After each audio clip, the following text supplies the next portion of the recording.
প্রিয় শিক্ষার্থী বন্ধুরা, আসসালামু আলাইকুম। স্বাগতম জানাচ্ছি বাংলাদেশ শিক্ষা বার্তার নতুন একটি ভিডিওতে।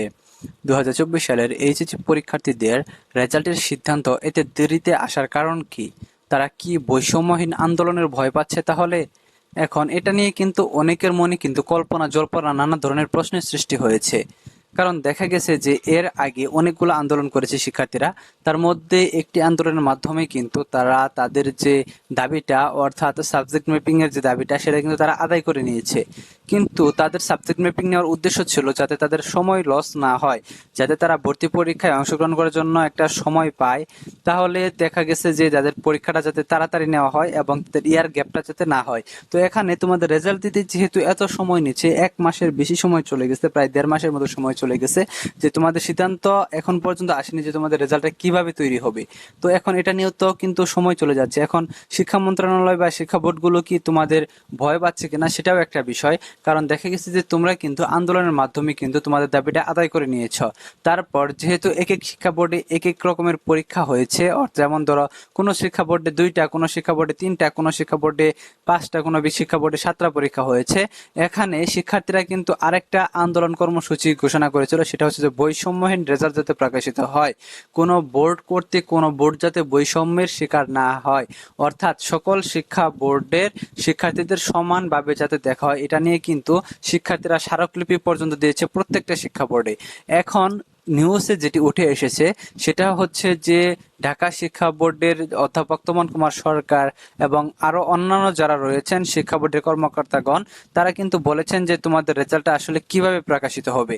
তারা বলেছেন যে তোমাদের রেজাল্টের একটি প্রস্তাবনা, সেটা হচ্ছে যে তোমাদের এসএসসি এবং জেসি থেকে তোমাদের সাবজেক্ট ম্যাপিং করে রেজাল্টটা নেওয়া হবে এবং তোমাদের যে পরীক্ষাগুলো হয়েছে সেই পরীক্ষার খাতাগুলো মূল্যায়ন করে তারপরে তোমাদের রেজাল্ট দেওয়া হবে।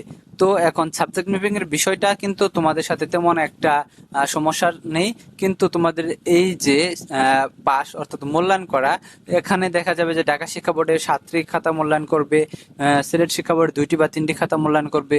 এখানে কিন্তু 4-5টি সাবজেক্টের কিন্তু ব্যবধান থেকে যাচ্ছে। এখানে এই 4-5টি সাবজেক্টে দেখা যাবে যে সিলেট বোর্ডে সকলে পাস করবে, কিন্তু ঢাকা শিক্ষা বোর্ড বা ময়মনসিংহ শিক্ষা বোর্ড এবং আরো 2-1টি শিক্ষা বোর্ড যারা 7টি পরীক্ষা দিয়েছে, সেখানে কিন্তু এই 5টি সাবজেক্টের মধ্যে তারা দেখা যাবে যে 2-3টি সাবজেক্টে ফেল করবে, অনেকে একটি সাবজেক্টে ফেল করবে, অনেকের রেজাল্ট খারাপ হবে। এখানে কিন্তু দেখা যায় যে শিক্ষার্থীদের মধ্যে একটা বৈষম্যের সৃষ্টি হয়, কারণ এক শিক্ষা বোর্ডে তারা পরীক্ষা দেয়নি, তারা পাশ করে যাচ্ছে, আরেক শিক্ষা বোর্ডে পরীক্ষা দেওয়ার কারণে তারা ফেল করে যাচ্ছে। তো যাই হোক, এখন তারা দাবি তুলেছে যে সকল শিক্ষা বোর্ড, অর্থাৎ সর্বনিম্ন যে শিক্ষা বোর্ডে যে কয়টি পরীক্ষা হয়েছে, সিলেট শিক্ষা বোর্ডে যদি 2টি বা 3টি পরীক্ষা হয়, তাহলে ওই 2 বা 3টি পরীক্ষায় সারা বাংলাদেশের সকল শিক্ষা বোর্ডের খাতাগুলোর জন্য মূল্যায়ন করা হয় এবং বাকি সাবজেক্টগুলো যাতে সাবজেক্ট ম্যাপিং হয়। এটা নিয়ে কিন্তু শিক্ষার্থীদের একটা দাবি কিন্তু রয়েছে, এই জন্য কিন্তু তারা স্মারকলিপি পর্যন্ত দিয়েছে। এখন বিষয় হচ্ছে, যদি রেজাল্ট প্রকাশ করা হয়, তারা যেভাবে রেজাল্ট তৈরি করার যে প্রস্তাবনাগুলো এসেছে, এখান থেকে একটা প্রস্তাবনা নিয়ে যদি রেজাল্টটা প্রকাশ করা হয়, তাহলে কিন্তু দেখা যাবে শিক্ষার্থীদের মধ্যে আবার আন্দোলনের সূচনা হতে পারে। শিক্ষার্থীরা কিন্তু আবার আন্দোলন করতে পারে যে আমাদের সাথে বৈষম্য করা হয়েছে। কারণ এই সিদ্ধান্তটা নিতে এজন্য হয়তোবা দেরি হচ্ছে, কারণ দেখা গেছে যে একটা আন্দোলনের শিকার হয়ে কিন্তু শিক্ষা মন্ত্রণালয় কিন্তু তোমাদের যে সাবজেক্ট ম্যাপিং বিষয়টা, সাবজেক্ট ম্যাপিং দিতে বাধ্য হয়েছে, এক কথায় বলা যায়। কিন্তু পুনরায় যদি তোমরা আন্দোলন করো, তাহলে দেশে কিন্তু নতুন করে অস্থিতিশীল অবস্থার সৃষ্টি হবে।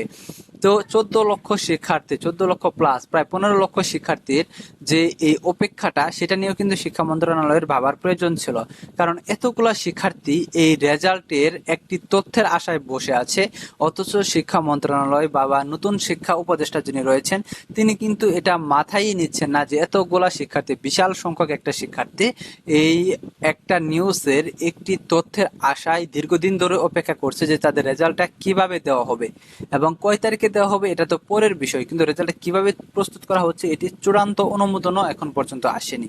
তো যে শিক্ষার্থীরা কোটা আন্দোলনে কিন্তু সর্বোচ্চ ভূমিকা পালন করেছে, কারণ যখন কোটা আন্দোলন থেমেই গিয়েছিল, তখন শিক্ষার্থীরা কিন্তু এইচএসসি পরীক্ষা বয়কট করে তারপর কিন্তু আন্দোলনের নতুন রূপ, নতুন জীবন কিন্তু তারা দিয়েছে। কাজেই এই আন্দোলনেও, এই নতুন সরকার গঠনেও কিন্তু এই শিক্ষার্থীদের অবদান অনেক অনেক বেশি। এবং আবার নতুন করে যদি তারা আন্দোলনে জড়িয়ে পড়ে, সেক্ষেত্রে কিন্তু শিক্ষা মন্ত্রণালয় বা নতুন সরকারের কিছু করার থাকবে না, কারণ তারা শিক্ষার্থী, তাদের উপর কিন্তু দেখা যায় কোনো প্রকার কিন্তু চাপ প্রয়োগ করতে তারা পারবে না। এক্ষেত্রে শিক্ষা মন্ত্রণালয় হয়তো বা সিদ্ধান্ত নিতে এর জন্য দেরি করছে যে তারা যদি কোনো প্রকার আন্দোলনে চলে আসে, কাজে সঠিক সিদ্ধান্তটা নিতে